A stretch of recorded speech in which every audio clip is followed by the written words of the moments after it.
तो इस एपिसोड में हमें दिखाया जाता है कि शन और उसके साथी उस वॉरशिप में बैठ करके एशियंट वुयू पवेलियन की ओर जा रहे होते हैं। मगर जिस रास्ते से वो लोग जा रहे होते हैं वहीं पे चारों तरफ एस्ट्रॉइड्स की बारिश हो रही होती है और साथ में कई सारे आग के बवंडर होते हैं, जिसे देख करके एक डिसाइबल कहता है वो देखो कितना बड़ा एस्ट्रॉइड हमारी शिप की ओर आ रहा है।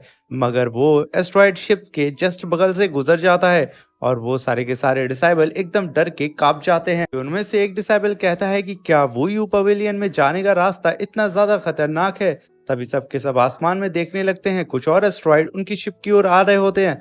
मगर उनकी शिप के पास पहुंचने से पहले वो एस्ट्रॉइड वहां से मुड़ जाते हैं और वो देख करके उनकी जान में जान आती है, क्योंकि वो एस्ट्रॉइड उनके जस्ट बगल से गुजरता है। ओल्ड मैन दासी भागते हुए क्विन चैन के पास आता है और कहता है कि मास्टर, आखिर ये कौन सी मनुष्य सी जगह है जहाँ पे चारों तरफ से मौत हमारे सर पे मंडरा रही है। क्विन चैन कहता है कि ये इंपीरियर वू का बिछाया हुआ एक जाल है जो कि उनके एंशियंट वू यू पवेलियन को प्रोटेक्ट करता है। क्विन चैन कहता है कि इस फॉर्मेशन को तुम यूं समझ लो कि ये फॉर्मेशन एक तरीके के प्रोटेक्टिंग शील्ड है, क्योंकि अगर वू पवेलियन में तुम बिना परमिशन के आओगे तो ये फॉर्मेशन तुम्हें डिस्ट्रॉय करके रख देगा। इस फॉर्मेशन का भी अपना लॉ है, जैसे ह्यूमन लॉ, अर्थ लॉ और नेचुरल लॉ। उसी तरीके से ये भी फॉर्मेशन अपने लॉ पे काम करता है। ये सुनकर के मास्टर कुआंग काफी ज्यादा खुश होते हैं और कहते हैं कि मानना पड़ेगा क्विन चैन को हेवन और अर्थ की काफी ज्यादा नॉलेज है, जिसकी वजह से इसने इस हेवनली फॉर्मेशन को चुटकी बजा करके समझ लिया। मास्टर कुआंग की बात को सुन करके मास्टर कांग भी एग्री होते हैं। तभी क्विन चैन कहता है वो देखो हमारा रास्ता ठीक हमारे सामने है। कहना ही था क्विन चैन का, वो फ्लाइंग शेप वहां से तुरंत आसमान की ओर उड़ने लगती है और उस फॉर्मेशन से बाहर जाने लगती है। ये देख करके सारे के सारे डिसाइबल एकदम शॉक में आ जाते हैं कि आखिर ये फ्लाइंग शिप सीधा इस बर्निंग फॉर्मेशन के अंदर क्यों जा रही है, क्या ये सीधा जाकर के किसी एस्ट्रॉइड से टकरा जाएगी। और तभी देखते देखते उन लोग की शिप बादलों में कहीं गायब हो जाती है और चारों तरफ थंडर गिर रही होती है, जिसे देख करके सारे डिसेबल सोचते हैं अब नहीं तो तब हमारी मौत तो पक्की है। मगर तभी उनकी शिप बादलों को चीरते हुए आसमान के बाहर आ जाती है, एकदम पायरेट्स ऑफ द कैरिबियन की तरह। अभी सारे डिसेबल आसमान की तरफ देख करके एकदम हैरान हो जाते हैं। उन लोग को यहाँ पे कुछ समझ नहीं आ रहा होता है क्या कि ये चमकदार चीज क्या है। तभी उनमें से एक डिसेबल आगे बढ़ता है और क्विन चैन से कहता है कि मास्टर, आखिर ये रंग बिरंगी चीज क्या है। तभी क्विन चैन आसमान की ओर देखता है और कहता है कि ये एक टेलीपोर्टेशन एरे है कि हमें पलक झपकते ही एक जगह से दूसरी जगह पे टेलीपोर्ट कर सकता है। ये कह करके क्विन चैन भी आसमान में देखने लगता है और तभी सारे के सारे डिसेबल भी बहुत ही हैरान होकर के आसमान का नज़ारा देखने लगते हैं, क्योंकि उन लोगों ने आज तक ऐसा नज़ारा अपनी पूरी लाइफ में नहीं देखा था। क्योंकि ये नज़ारा अपर वर्ल्ड का था और उन सब का मुंह खुला का खुला रह जाता है। तभी वो सारे कल्टीवेटर अपर वर्ल्ड की इस खूबसूरती को देख करके एक दूसरे का मुंह मुंह खोल करके देखने लगते हैं कि आखिर ये जब रास्ता इतना खूबसूरत है तो पवेलियन कितना ज्यादा खूबसूरत होगा। ये कह करके वो लोग आपस में ही बात करने लगते हैं और काफी ज्यादा एक्साइटेड हो जाते हैं।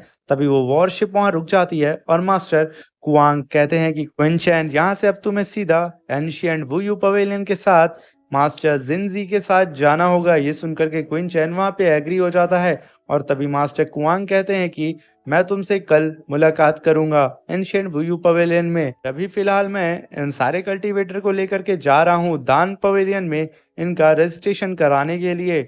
ये सुनकर के क्विन चैन काफी खुश होता है। तभी मास्टर कुआंग अपने पास से एक टोकन बाहर निकालते हैं और वो टोकन एल्डर जिनजी को दे देते हैं और कहते हैं कि ये टोकन ले जा करके सीधा नाना को दे देना और बताना ये टोकन मैंने दिया है। वो तुरंत उन्हें ग्रीट करता है और कहता है मास्टर, आप जैसा कहेंगे मैं वैसा ही करूंगा। तभी वो क्विन चैन से कहते हैं कि क्विन चैन, अब जाने का वक्त आ चुका है, अपने साथियों को तुम गुड बाय बोल सकते हो। तभी क्विन चैन तुरंत पलटता है और अपने साथियों को गुड बाय बोलता है। मगर वो दोनों लड़कियां तुरंत आगे आ जाती हैं जैसे कि क्विन चैन उनकी मोहब्बत हो और वो लोग फिर से क्विन चैन को देख के आंसू बहाने लगती हैं। क्विन चैन उन लोग से कहता है कि ऐसे परेशान होने की कोई जरूरत नहीं है, मैं तुम लोग से जल्दी मिल लूंगा और तुम सबको सीक्रेट रैलम में जा करके कल्टीवेट करके अपनी पावर को अपग्रेड करना है। नेक्स्ट टाइम मैं आऊं तो मैं ये देखूं कि तुम लोग ब्रेक थ्रू कर चुकी हो। ये कह करके वो उन लोगों को प्यार करता है और उन लोग सबको ग्रीट करके वहां से उड़ता हुआ अपने दोस्तों के साथ एंशियंट वुयू पवेलियन की ओर काफी तेजी से निकल जाता है और उसके सारे दोस्त नीचे खड़े होकर के उसे देख रहे होते हैं और उन दोनों लड़कियों के तो आंख में आंसू आ जाता है।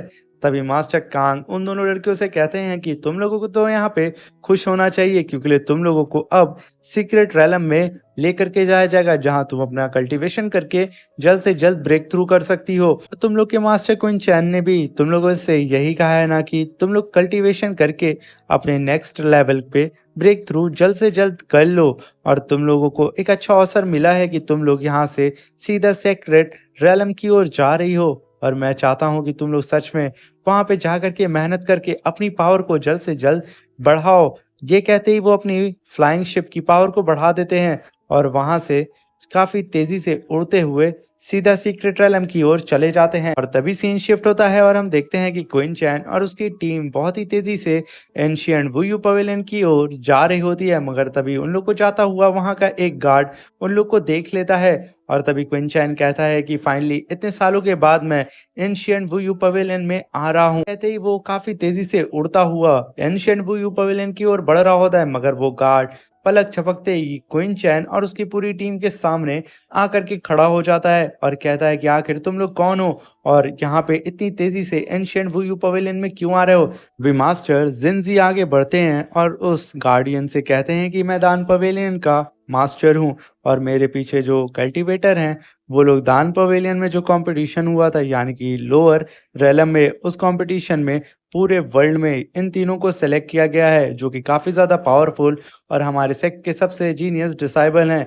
ये कह कर के वो उन तीनों को इंट्रोड्यूस कराते हैं और आगे बढ़ कर के मास्टर कुआंग का दिया हुआ वही टोकन बाहर निकालते हैं। अगर कहते हैं कि अगर तुम्हें बिलीव नहीं हो रहा है तो तुम इस टोकन को देख सकते हो और मैं सच में दान पवेलियन का एल्डर हूँ। तभी वो गार्डियन कहता है कि तुम लोग 15 दिन पहले आने वाले थे और तुम लोग अब आ रहे हो, मुझे यहाँ पे कोई झोल नजर आ रहा है। तो ही वो अपने स्पिरिचुअल ऑरा को रिलीज करता है और क्वीन चैन और उनके साथियों के ऊपर सीधा ग्रेविटी प्रेशर लगाना शुरू कर देता है, जिसकी वजह से क्वीन चैन को तो वहां पे कुछ नहीं होता है, मगर उसके पीछे खड़े हुए उन दोनों कल्टीवेटर को काफी ज्यादा प्रॉब्लम होने लगती है। वो लोग सही से खड़े नहीं हो पा रहे होते हैं और उन लोग को वहां पे तकलीफ होने लगती है। तभी क्वीन चैन काफी गुस्से से उस गार्डियन को देखता है और एल्डर से कहता है कि वो उसे रोकें। तभी एल्डर इशारा पाते ही क्वीन चैन का उस गार्डियन को अपनी स्पिरिचुअल पावर से रोक देते हैं, जिसकी वजह से वहां पे काफी बड़ा ब्लास्ट होता है। तभी हम देखते हैं क्वीन चैन के बगल में वो दोनों कल्टीवेटर आते हैं जो कि काफी घायल हो चुके थे। तभी एल्डर कहते हैं तुम्हारी हिम्मत कैसे हुई कि तुमने हमारे सेक्ट के कल्टीवेटर को घायल करने की कोशिश की। तभी वो मास्कमैन कहता है कि मैंने तो कहा था कि ये कल्टीवेटर एक जीनियस है और मैं तो बस यहाँ पे टेस्ट कर रहा था कि तुम सच बोल रहे हो या नहीं। ये कह करके वो तुरंत एल्डर को अंदर जाने के लिए बोल देता है। एल्डर गुस्से से क्वीन चैन और उसकी टीम के पास आते हैं और उनके पास आते ही कहते हैं चलो मेरे पीछे आओ। और जैसे ही वो लोग वहां से जाते हैं तभी वो एल्डर बोलते हैं कि देखो अंदर हम लोग तो जा रहे हैं, मगर याद रहे तुम लोग अंदर किसी से भी किसी भी तरीके की बहस मत करना। अगर तुमसे कोई फाइट भी करने आता है तो उसको इग्नोर कर देना। ये कहते ही वो बहुत ही तेजी से उन लोगों को उस एंशिएंट वुयू पवेलियन की ओर लेकर के चले जाते हैं। और यहीं पे हमारा ये शानदार सा एपिसोड खत्म हो जाता है। एंड गाइस आप सबसे रिक्वेस्ट है, चैनल पे अगर नए आए हैं तो प्लीज चैनल को लाइक शेयर सब्सक्राइब कर दें।